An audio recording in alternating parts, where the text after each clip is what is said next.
안녕하십니까. 부바스 늘푸른 의료재단의 그 미래기획본부장을 맡고 있는 권승용입니다. 저희는 그 저희가 먼저 소개. 그러시겠습니다. 네. 청취자 여러분, 계속해 주시고요. 네. 사무총장님이 잠깐 지금 급한 일이 있으셔가지고요. 제가 대신 진행을 좀 맡아서 진행하겠습니다. 오늘 현재 두바이 DMC 두바이 재활센터 위탁 운영을 하고 계시는 부바스 기념병원의 권순용 본부장님께서 해주시겠습니다. 권순용 본부장님, 박수 부탁드립니다. 네, DMC가 아니고요. 그 두바이 리해빌리테이션 센터 DRC입니다. DRC인데 사실 저희는 이제 병원이 부바스 기념병원하고 부바스 어린이병원으로 나눠져 있고요. 어린이병원은 뭐 소아과 병원이 아니고 뇌성마비애들을 전문으로 하는 그 재활치료를 하는 재활병원입니다. 둘 다 재활병원이라고 보시면 되겠고요. 저희는 이제 기념병원은 이제 540병상을 갖고 있습니다. 큰 병원은 아니지만 뭐 노인과 전문 재활치료를 필요하는 그런 환자들을 위한 병원으로는 크다고 생각을 하고 있습니다.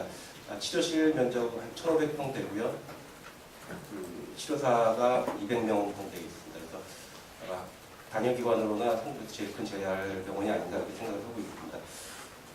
저희는 이제 치료 어떤 그런 하드웨어적인 큰 외관적인 부분만이 좋다고 하는 게 아니라 치료사들을 교육을 시키는 교육기관으로서 역할을 하고 있기 때문에 전국에서 치료사들을 불러서 이제 모아서 질 좋은 치료를 할 수 있는 그런 치료사들을 길러내고 있습니다. 그래서 그런 부분을 강점으로 해서 저희가 이제 해외에도 계속 그런 부분을 초점을 맞춰서 이렇게 선전을 하고 있고 또 특히 지금 전 세계가 고령화되고 있는 과정에서 잘 맞아떨어지고 있다고 생각합니다. 저희가 2002년도에 처음 병원을 오픈했을 때도 역시 우리나라 안에서도 재활이 되게 필요한 그런 상황이었고 어떤 그 시기적으로 잘 맞아서 브랜드가 저희가 노력에 비해서 참 잘 커왔다고 생각이 들고요. 또 지금 이렇게 글로벌한 헬스케어를 이제 수출하는 과정에서도 전 세계적인 그런 리그하고 맞아서 또 저희가 또 인기를 얻게 되는 그런 과정인 것 같습니다. 그래서 상당히 운이 좋은 사람이 아닌가 저는 그렇게 생각을 하고 있습니다. 그리고 최근에는 이제 해외 환자들을 이제 유치하기 위해서 건물을 새로 또 지었습니다. 그래서 이제 1인실 병실 위주로 해서 84개 병실을 갖는 병원을 해서 이제 외국 환자를 받을 준비가 되어 있고요. 제가 그 홍상우 총장님께 이 자리에서 말씀을 드리라고 요청을 받았을 때 되게 저 말고도 더 전문가인 분들이 계시는데 두바이의 재활센터를 이제 운영을 한다는 그 하나만으로 전문가라는 말씀을 붙여주셔서 너무 송구스럽습니다. 일단은 저희가 가진 경험에 대해서 간단히 말씀을 드리고 현재 갖고 있는 문제점들이 무엇인지 거기에 대해서 말씀드리고요. 또 질문을 받도록 하겠습니다. 아랍에미레이트는 다 아시다시피 에미레이트라고 하는 7개의 에미레이트가 합쳐져 있는 유나이티드 아랍에미레이트에서 UAE로 되어 있죠. 아부다비가 제일 큰 도시이고 제2도시가 두바이. 두바이가 제일 큰 도시입니다. 두바이가 제일 큰 도시인데 수도가 이제 아부다비가 돼서 아부다비의 통치자가 이제 아부다비 왕이 이제 대통령이 되고 두바이의 왕이 이제 부통령이 되어 있죠. 아까 최 교수님도 말씀하셨지만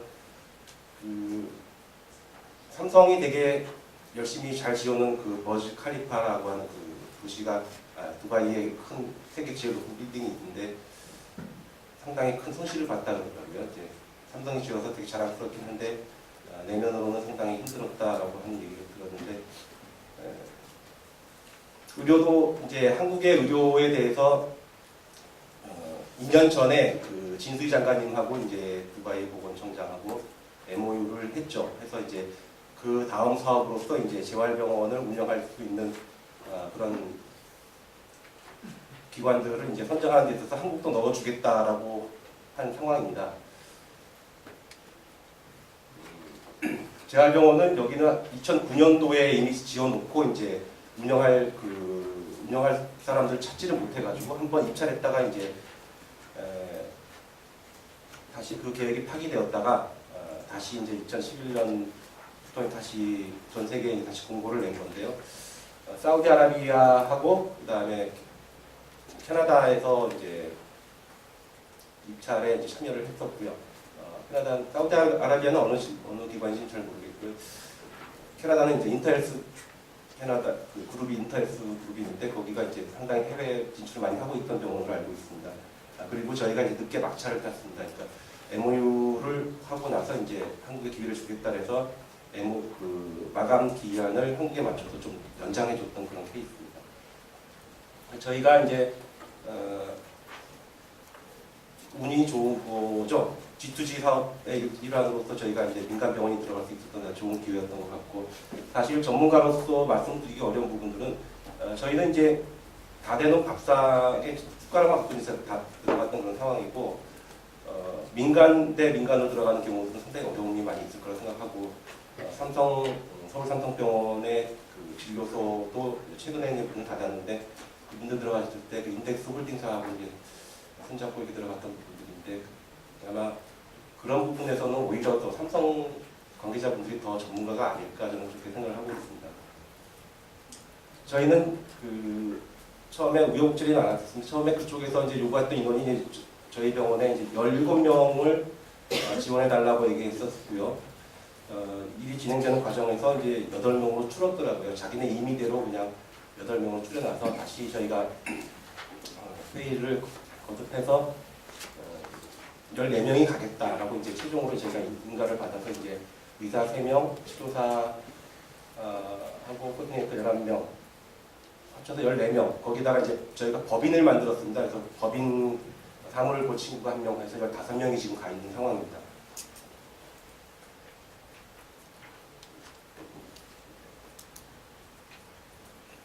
그쪽에서 요구한 인원이 그러니까 의사가 이제 내과, 신경과, 재활학과 각 1인으로 하고 여기가 오픈이 되면 이제 현지에서 각과 의사들을 한 명씩 더 충원을 합니다. 그래서 현지인 의사들 3명, 저희 의사 3명에서 과별로 2명씩이 있게 되는 그런 상황이고요.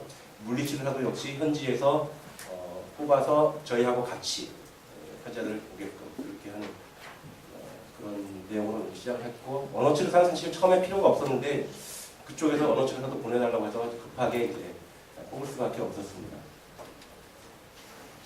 그러니까 2011년 5월에 이제 해외 진출 의향 조사를 이제 보건산업진흥원에서 이제 해주셔서 저희가 어플라이 했고, 거기서 이제 한국 내에서는 저희가 선정이 됐고요. 그래서 이제 그걸 가지고 이제 두바이에 이제 입찰을 하게 됐는데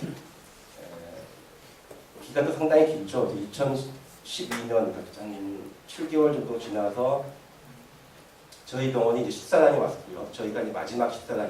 그러니까 사우디하고 캐나다하고 식사한 다음에 저희 병원은 이제 찾아온 건데, 이미 저희 병원 찾아올 때 웬만하면 저희 병이 되는 걸로 아마 됐던 것 같아요. 그러니까 캐나다에 대한 인식이 좀 안 좋은 상태에서 이 사람들이 저희 병원을 방문을 했거든요. 그러니까 캐나다 식사했는데 캐나다에서 만족스러운 그런 느낌을 받지 못했고, 약간의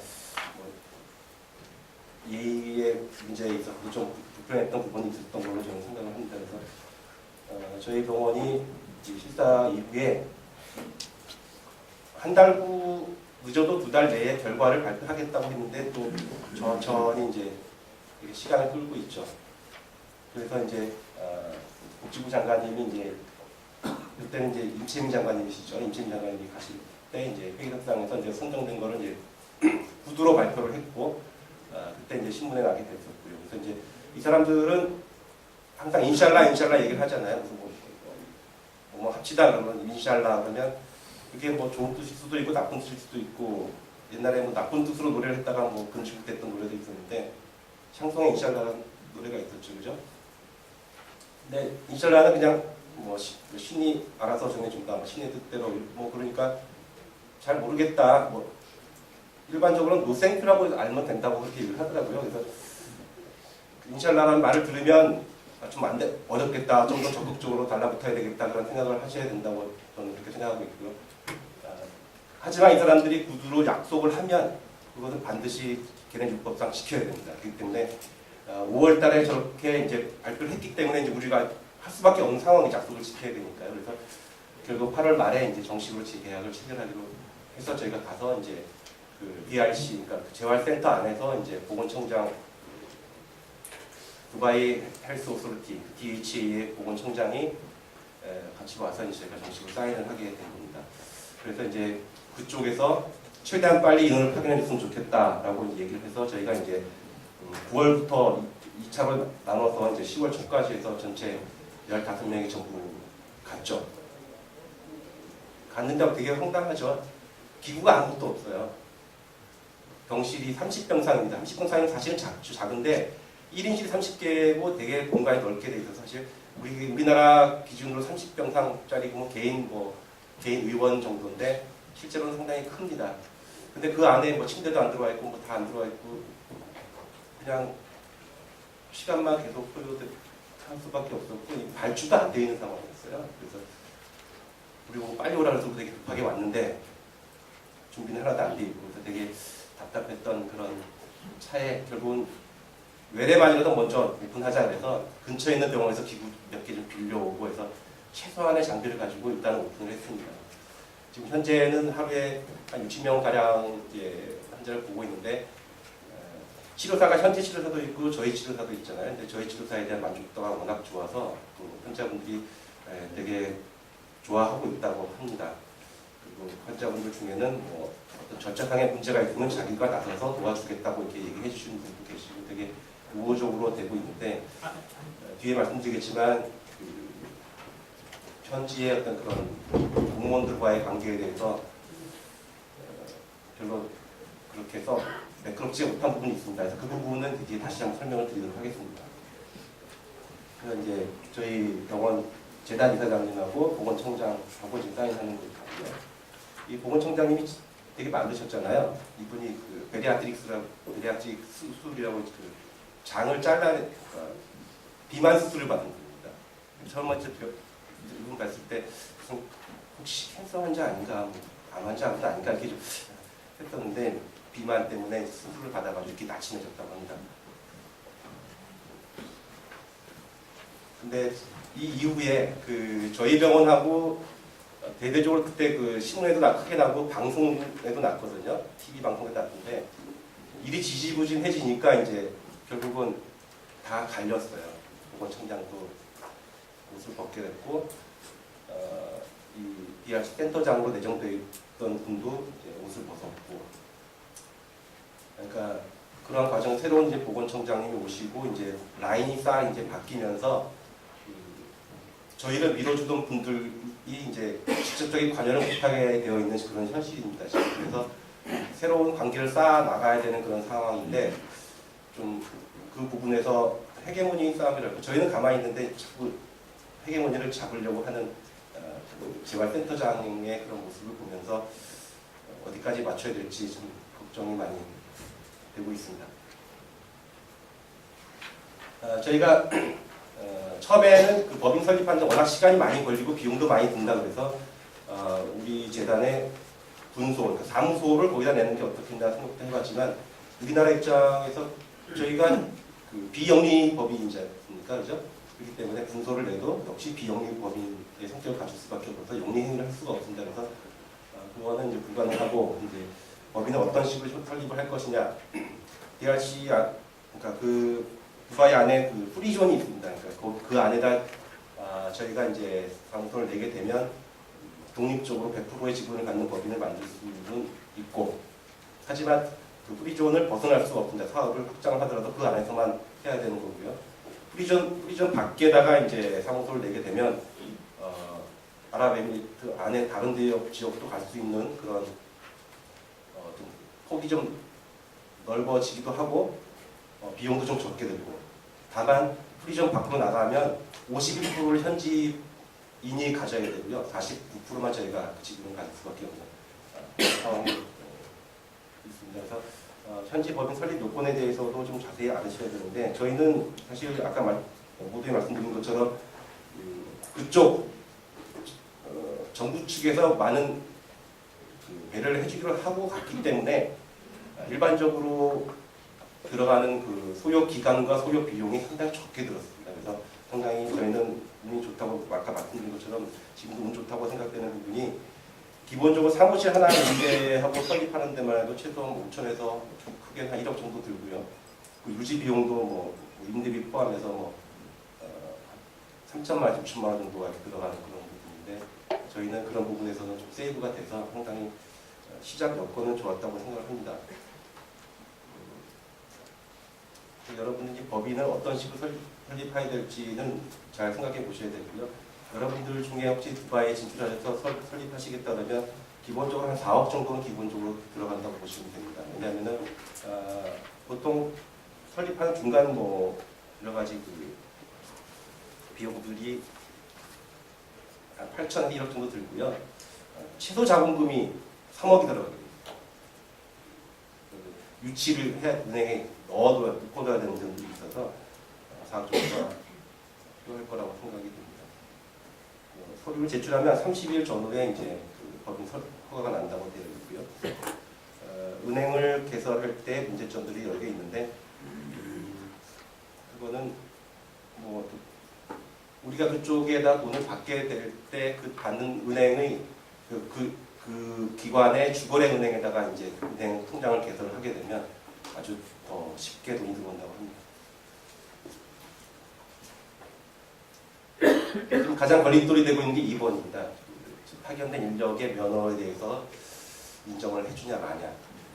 당연히 그쪽에서 필요할 때 MOU가 아니라 정식 계약을 할 때 오기만 하면 모든 게 다 해결이 순탄하게 될 것처럼 얘기를 해줬었는데요.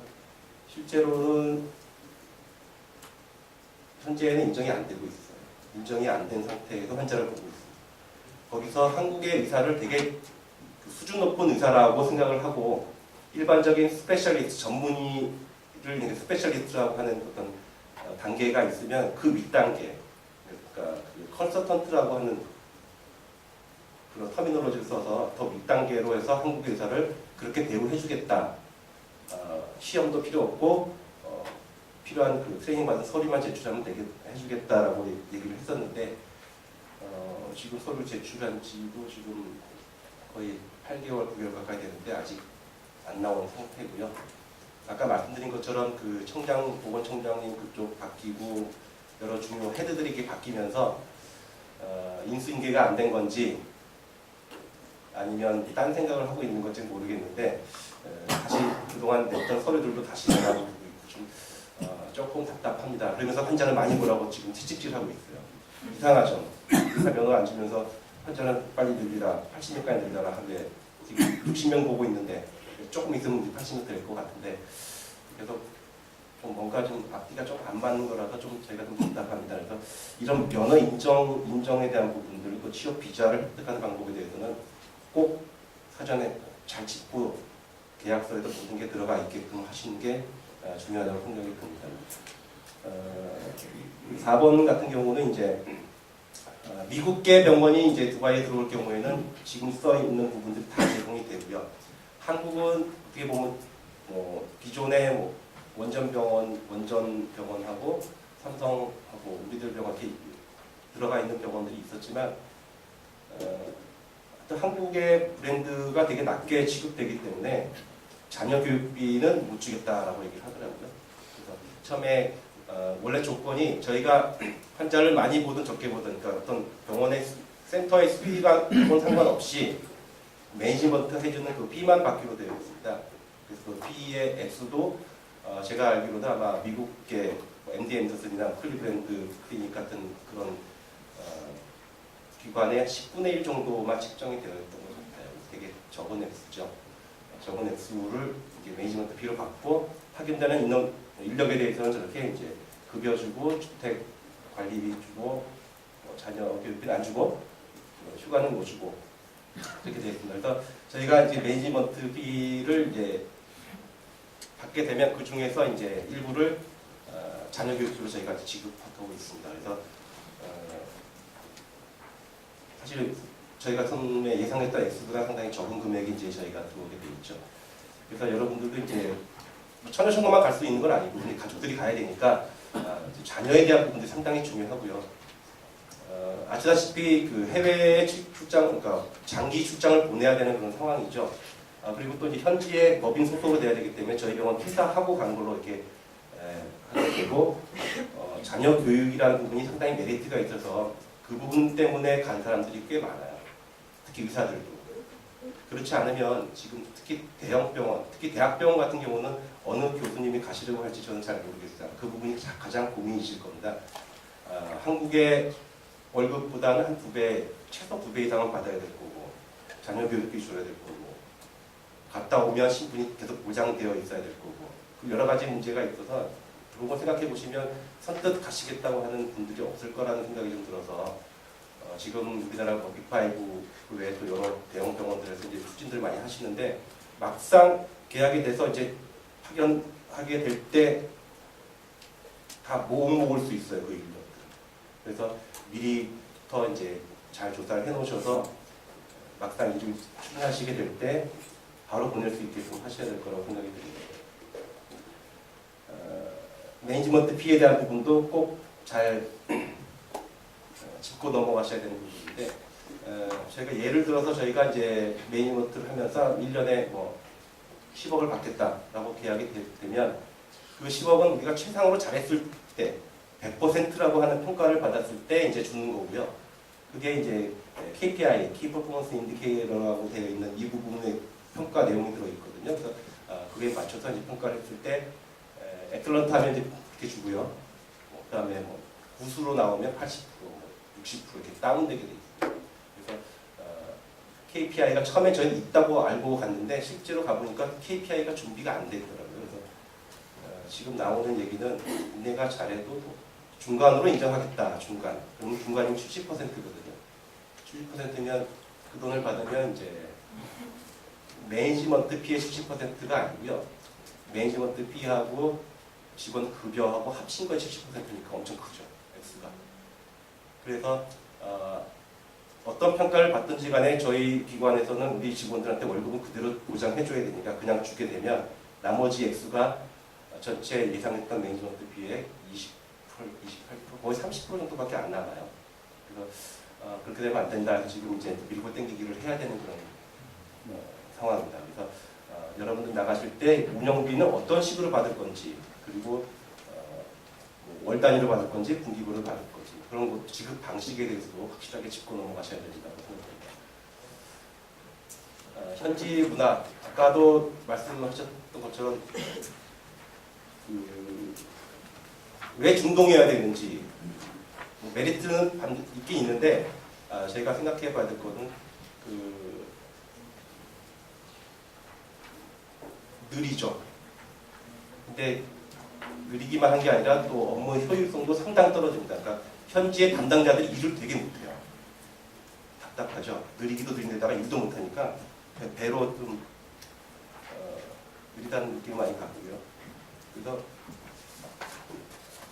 그런 부분들을 보면 한국 사람들이 상당히 좀 견디기 어려운 부분들도 있고, 날씨는 뭐 40도, 50도까지 막 올라가는 그런 상황이 밖에 나가면 숨 막히고 막 그런 부분도 있고, 그리고 현재에서 잘해줄 것 같지만 실제로는 그 규제가 되게 상당히 심합니다. 그래서 그런 규제를 풀어내야 하는 과정에서 되게 속상한 일들이 많이 생기고, 그래서 좀 현지 문화를 잘 고찰하셔서 현지화 되셔야 돼요. 나가시는 분들이 이제 느긋해지셔야지 버티실 수 있을 것 같고요.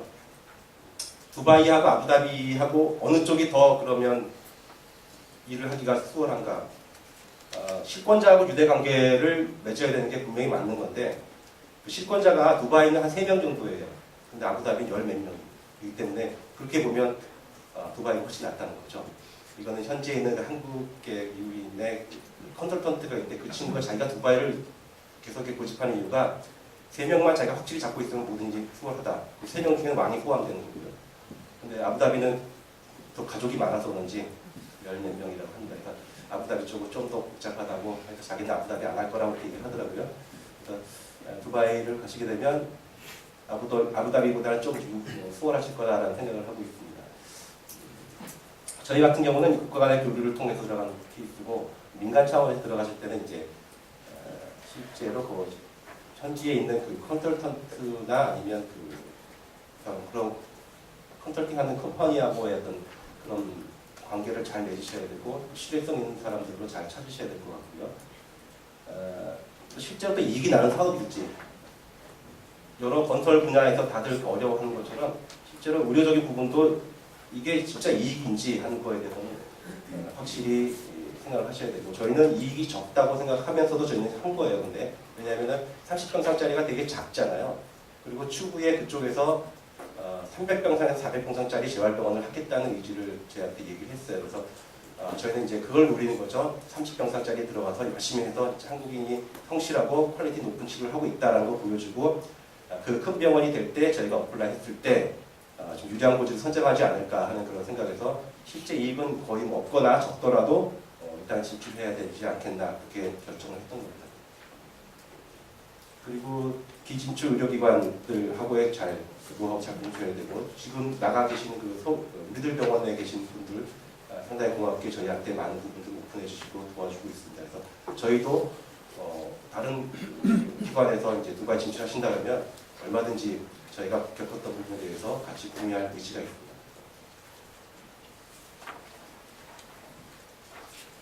제도적인 선행 과정에는 법무법인 세승의 김성수 변호사님께서도 저번에 한번 말씀 잘 해주셨고 거의 같은 내용들입니다. 그래서 초기 준비 자금을 어떻게 송금하느냐. 저희는 비영리기관인데 영리법인을 만들어 놓고 돈을 보낼 수가 없어요.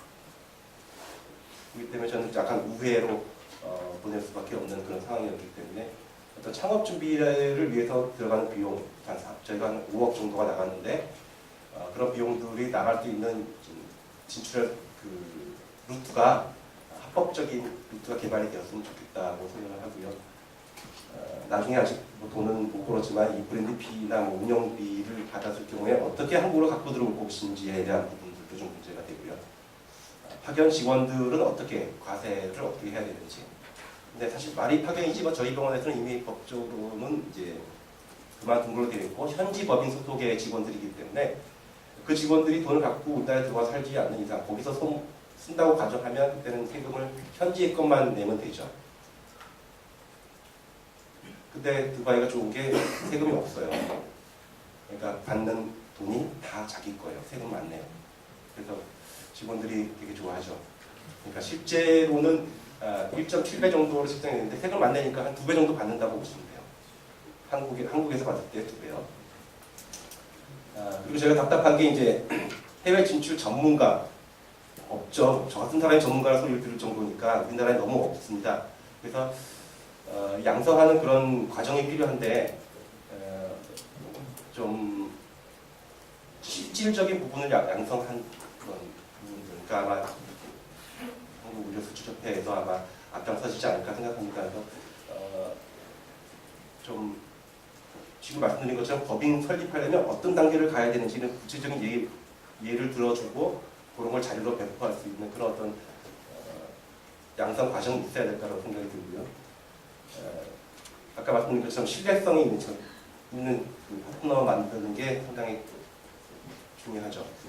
그러니까 왕자가 되게 많지 않습니까? 왕자가 200명 된다는데 그 왕자들이 다 실권을 갖고 있는 게 아니거든요. 똑똑한 분들만 실권을 갖고 계시는데 우리나라 업체하고 접촉을 하면서 자기 왕자다. 그러니까 내가 무슨 사업을 도와줄 테니까 돈 좀 어떻게 해서 마련해서 줘라. 하지만 왕자인 건 맞아요. 근데 실권이 없는 왕자였기 때문에 나중에 알고 보면 사기꾼이다라고 얘기가 나오지만 그 사람은 속인 게 없어요. 왕자는 맞으니까.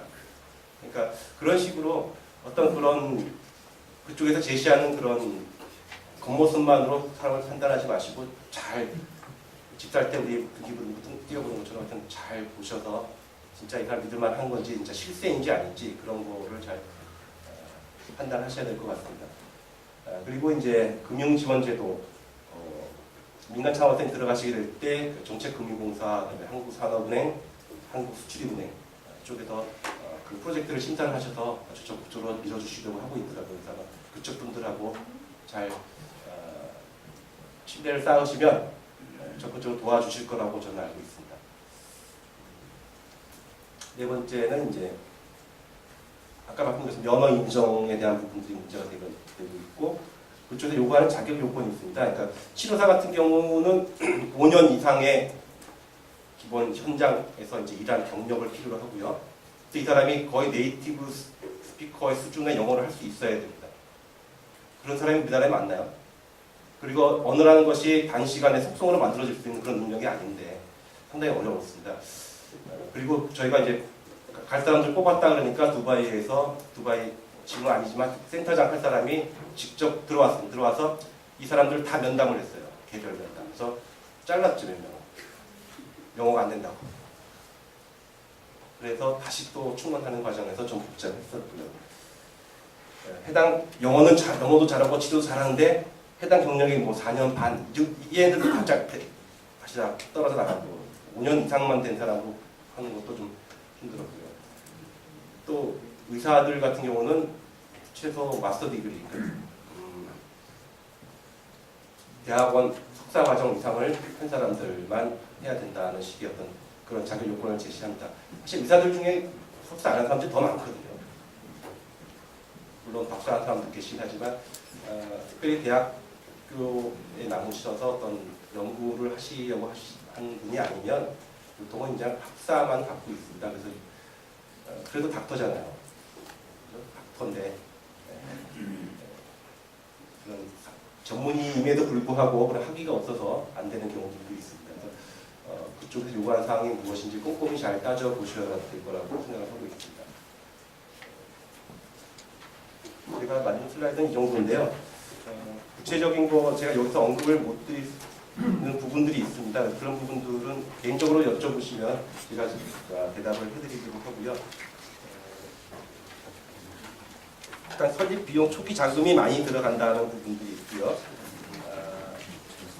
하나 질문해도 될까요? 잠깐만 한마디만 더 말씀드릴게요. 만약에 그래서 여러분들이 그 돈을 받을 때 그 페이먼트를 어떻게 받는지에 대해서 선택이 가능하다 그러면 저희처럼 어떤 매니지먼트 피하고 급여를 받는 데 있어서 KPI를 통해서 그 점수를 획득해서 거기에 맞춰서 100% 될지 80%, 70%, 60% 그렇게 퍼센트가 정해지게 하지 마시고 기본적으로 받을 수 있는 기본 페이먼트는 딱 정해 놓으시고 그 다음에 평가를 통해서 인센티브를 뭐 더 받냐 안 받냐 그걸 정하시는 그런 방식으로 여러분들이 하시면 더 안정적인 수입원이 되지 않을까 그렇게 생각합니다. 예, 질문해 주시죠. 방금 그 석사 이상